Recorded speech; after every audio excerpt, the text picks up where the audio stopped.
আমার বিয়ে হয়েছে 5 বছর হয়েছে, কিন্তু আমার কোনো সন্তান হয়নি। আমার শাশুড়ি সবসময় আমায় অপবাদ দিয়ে কথা বলতো, কিন্তু আমায় কোনো ডাক্তারও দেখাতো না, বলতো আমার সমস্যা। তাই একটা পর্যায়ে আমার সংসার ভেঙে যাওয়ার মতো অবস্থা হলো। শাশুড়ি বলল আমি আমার ছেলেকে আরও একটি বিয়ে করাবো।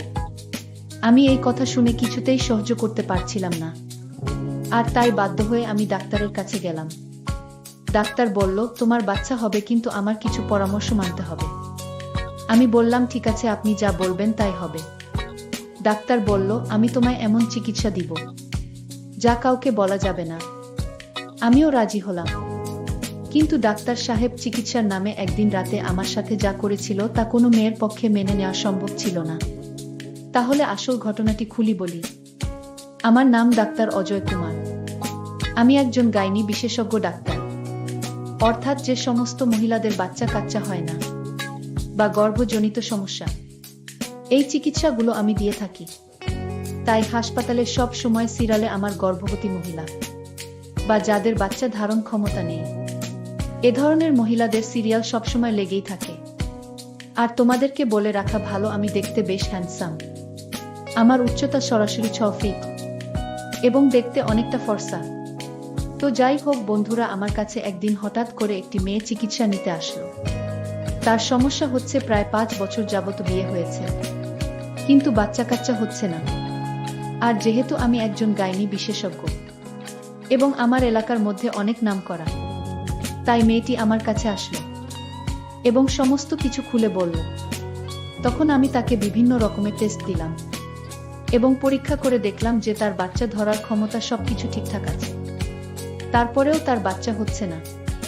তাহলে কি কারণ হতে পারে আমি চিন্তা করতে লাগলাম। অবশেষে আমি বুঝতে পারলাম এটা তার স্বামীর সমস্যাজনিত কারণ ছাড়া আর কিছু না। তাই আমি তাকে আমার পার্সোনাল চেম্বারে ডেকে পাঠালাম এবং তাকে জিজ্ঞাসা করলাম তোমার পারিবারিক পরিস্থিতি এখন কেমন। মানে যেহেতু তোমার বাচ্চা হচ্ছে না, এজন্য তোমার শ্বশুর বাড়ির লোকজন তোমার সাথে কেমন ব্যবহার করছে। তখন সেই মেয়েটি অনেক কান্নাকাটি করলো আমার কাছে এবং সমস্ত কিছু খুলে বলল যে শ্বশুর বাড়ির শ্বশুর শাশুড়ি থেকে শুরু করে বাড়ির সমস্ত লোক, এমনকি এখন নিজের স্বামী ও তার সাথে ভালো ব্যবহার করে না এবং ভালো চোখে দেখতে পায় না, কারণ তার বাচ্চা হচ্ছে না। অর্থাৎ তার সমস্ত দুর্বল পয়েন্টগুলো আমি শুনে নিলাম। আর তারপরে তাকে আমি একটা অফার করলাম যে আমি তোমাকে যে কোনো চিকিৎসার মাধ্যমে বাচ্চা দিতে পারি, তবে একটি শর্ত আছে। সেটা হচ্ছে আমি তোমাকে যে সমস্ত চিকিৎসার কথা বলব সবগুলো মেনে নিতে হবে। কোনো রকম অজুহাত বা আপত্তি করা যাবে না, তাহলেই তোমার বাচ্চা হবে। এ কথা শোনার পর মেয়েটি অনেক খুশি হলো এবং বলল স্যার আপনি যা বলবেন আমি তাই মেনে নেব। তবুও আমার একটি বাচ্চা দরকার, কারণ বাচ্চা ছাড়া আমি আমার শ্বশুর বাড়িতে একদম অসহায় এবং আমরা অনেক গরিব ফ্যামিলির লোক। যদি তারা আমাকে ছেড়ে দেয় তাহলে আমার বাবা অনেক বিপদে পড়ে যাবে। তাই আপনি যেভাবেই হোক আমাকে এই সমস্যা থেকে উদ্ধার করেন। যখন মেয়েটি এই কথাগুলো বলল, আমি ভাবলাম এখন আমি তাকে যা বলি তাই মানবে। আমি বললাম দেখো তুমি কিছু মনে করো না, আসলে তোমার মধ্যে কোনো সমস্যা আমি দেখতে পাইনি। মেইন সমস্যা তোমার স্বামীর মধ্যে হতে পারে, কিন্তু তুমি যদি এই কথা তোমার স্বামীকে গিয়ে বল, তোমার স্বামী কখনো বিশ্বাস করবে না এবং তোমাকে উল্টো বকাবকি করবে এবং তালাক দিয়ে দিবে, কারণ তোমার সব কিছু ঠিকঠাক আছে। এ কথা শোনার পর মেয়েটি প্রথমে একটু ধুম ধরে চিন্তা করল, তারপর বলল আচ্ছা স্যার ঠিক আছে, আপনি যে চিকিৎসা দিবেন সেই চিকিৎসা আমি মেনে নিব, কিন্তু আমার বাচ্চা অবশ্যই চাই। আমি বললাম আমি তোমাকে যে চিকিৎসাটা করব সেটা কাউকে বলা যাবে না। মেয়েটি বলল ঠিক আছে স্যার, আমি কাউকে বলবো না। আমি বললাম আমি তোমাকে চিকিৎসা দেওয়ার পর যদি তোমার বাচ্চা না হয়, যদি বাচ্চা না হয় তাহলে আমি বুঝবো। ডাক্তারের কথা শুনে আমি অনেক আস্থা পেলাম। কত ডাক্তার কবিরাজ দেখিয়েছি, তাও সন্তান হলো না, আর আপনার চিকিৎসার মাধ্যমে আমি মা হতে পারবো, এটা ভেবে আমার অনেক খুশি মনে হলো। তারপর আমার সঙ্গে বোঝাপড়া করবে। তাহলে তুমি যদি রাজি থাকো দেরি না করে আমি তোমার চিকিৎসা শুরু করে দিতে পারি। তখন মেয়েটি বলল যে স্যার আপনি এখনই করতে পারেন চিকিৎসা।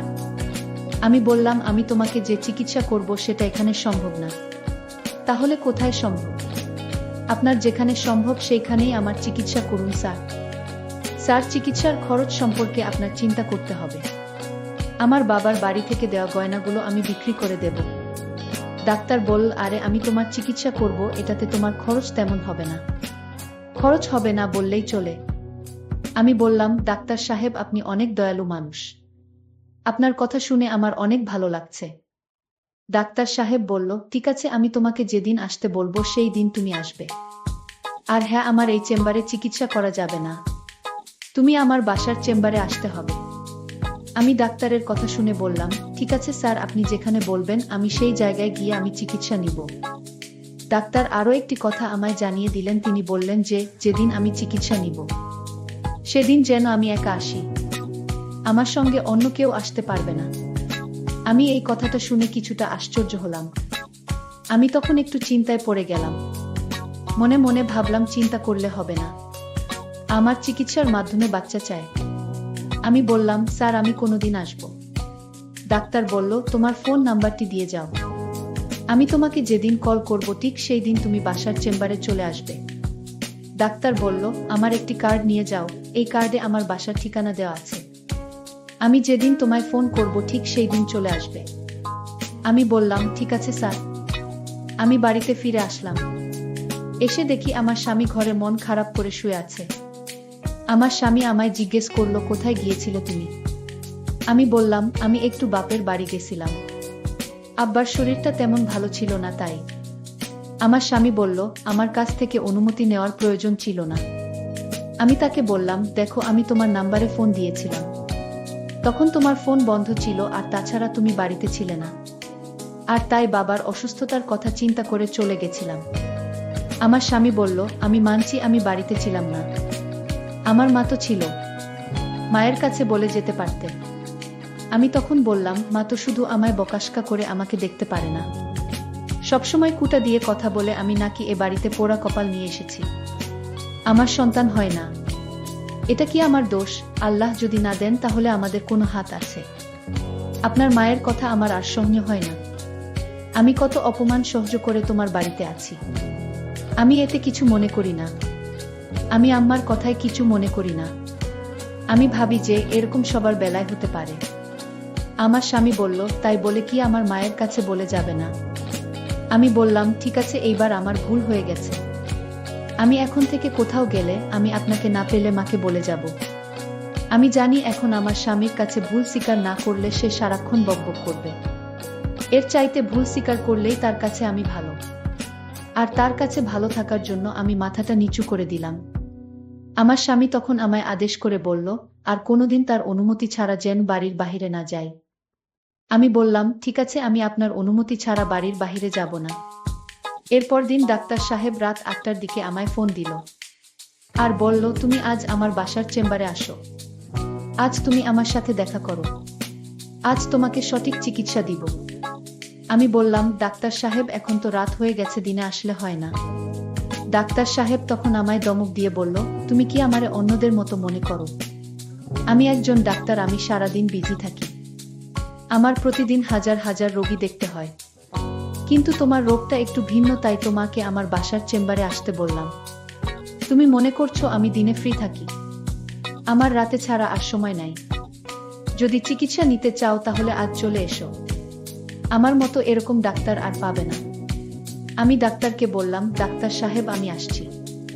এখন আমি চিন্তা করতে লাগলাম বাড়ি থেকে কিভাবে বের হব, কারণ আমি যদি রাতে ঘর থেকে বের হই তাহলে আমার স্বামী আমাকে সন্দেহ করবে, আর তাই আমি এখন কি বলে ঘর থেকে বের হই? মাত্র 2 দিন আগে আমি আমার স্বামীর সাথে মিথ্যা কথা বলে ঘর থেকে বের হলাম, আজ যদি জানতে পারে আমি আবার না বলে ঘর থেকে বাহিরে গেছি তাহলে আমার সমস্যা হবে। আমি এক মহাচিন্তায় পড়ে গেলাম। অন্যদিকে ডাক্তার আমার জন্য অপেক্ষায় আছে। আমি এখন কি করব?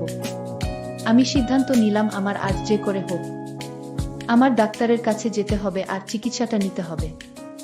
আমি আমার শাশুড়ি মাকে মিথ্যা বললাম, মা, আমি কিছুক্ষণের জন্য আমার বাপের বাড়ি যাব, আমার বাবা খুব অসুস্থ, আমার এখনই চলে যেতে হবে। আমার স্বামী ঘরে ছিল না। আমি আমার স্বামীকে ফোন দিয়ে বললাম, আমার এখন বাপের বাড়ি যেতে হবে, কারণ আমার বাবা খুব অসুস্থ। আমার স্বামী বলল, ঠিক আছে, চলে যাও। আমি তাড়াতাড়ি বোকরা পরে আমি রেডি হয়ে বাড়ি থেকে রওনা দিলাম। আমার শাশুড়ি মা আমার কথার কোনো উত্তর দিল না। আমি কোনো কিছু চিন্তা না করে ডাক্তারের বাড়ি উদ্দেশ্য করে রওনা দিলাম। এই মুহূর্তে ডাক্তার সাহেবের ফোন আসলো। আমি ফোনটা রিসিভ করতেই ডাক্তার বলল, তুমি আসবে আজ? যদি না আসো আমি আর কোনোদিন আমি তোমার চিকিৎসা দিতে পারবো না। আমিও দিব না।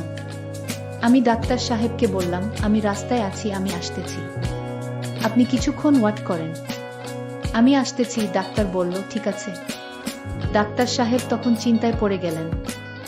ডাক্তার সাহেব বললেন, আজ আমি আমার স্ত্রীকে বলবো আমার একজন জটিল রোগী আমার সাথে দেখা করতে আসছে, আর তাই আমার চিকিৎসা দিতে হবে। আমার স্ত্রী জিজ্ঞেস করল, মেয়ে না ছেলে? আমি বললাম, মেয়ে।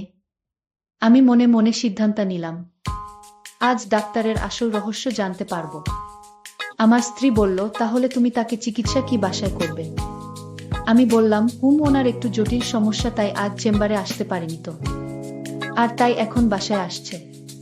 ঠিক আছে, তোমার রোগীর চিকিৎসা করো। এর আগে আরো 5 জন মেয়ে তোমার বাসায় আসছে চিকিৎসার জন্য। আমি বুঝলাম না রাতে আসে কেন। আমি আজ দেখব আমার স্বামী কি চিকিৎসা দেয়। আমি আমার স্বামীর উদ্দেশ্য জানার জন্য আমি আগে থেকেই ওনার পার্সোনাল রুমে লুকিয়ে পড়ি। মেয়েটি তখন রুমে এসে হাজির। ডাক্তার সাহেব বলল, তোমার জন্য আমি অনেকক্ষণ ধরে অপেক্ষা করছি। ডাক্তার বলল, আজ তোমার সারা রাত এখানে থাকতে হবে, কারণ এই চিকিৎসা করতে প্রায় 7 থেকে 8 ঘন্টা সময় লাগে। আমি ডাক্তার সাহেবকে বললাম, কোনো সমস্যা নাই, আমি বাড়ি থেকে বলে এসেছি। ডাক্তার বলল, তাহলে তো কোনো সমস্যা নাই। আচ্ছা, আজ যে চিকিৎসাটা আমি তোমায় দিব তুমি কিন্তু কাউকে বলতে পারবা না। ঠিক আছে ডক্টর সাহেব, আমি কাউকে বলবো না, আপনি আমার চিকিৎসা শুরু করতে পারেন।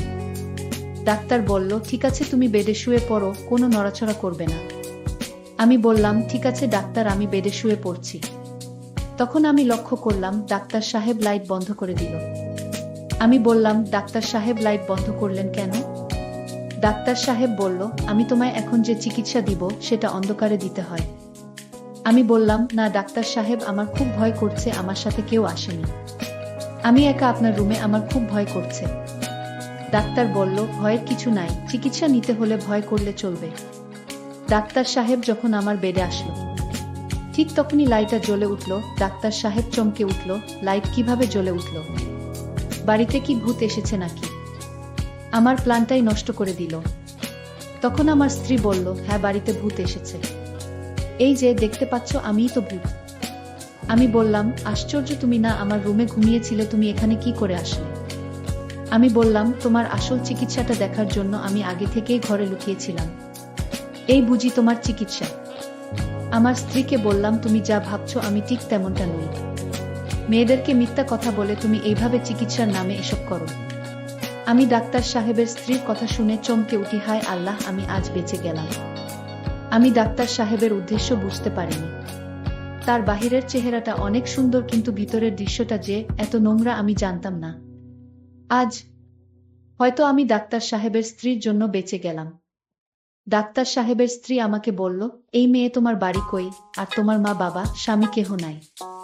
তোমার মাথায় কি সমস্যা আছে নাকি এই এত রাতে কেউ একা একা চিকিৎসা নিতে বের হয়? আমি তখন কেঁদে বললাম, দেখুন, আমার স্বামী আমারে কোনোদিন ডাক্তার দেখায় না, সে নিজেও ডাক্তার দেখায় না। ডাক্তার সাহেবের স্ত্রী বলল, আচ্ছা, আমার স্বামী তোমার রিপোর্ট দেখেছে? আমি বললাম, হে, আমার কোনো সমস্যা নেই, রিপোর্ট ভালো। তোমার সমস্যা নাই, তাহলে তুমি চিকিৎসা নিতে আসলে কেন? চিকিৎসা নিবে তোমার স্বামী। আমি তোমার স্বামীর জন্য কিছু ওষুধ দিয়ে দিচ্ছি, এগুলো নিয়ম করে খাওয়ালে ইনশাল্লাহ ঠিক হয়ে যাবে। বন্ধুরা, আজকের গল্পটি এখানেই শেষ করলাম। ভালো লাগলে চ্যানেলটি সাবস্ক্রাইব করে পাশে থাকবেন। ধন্যবাদ।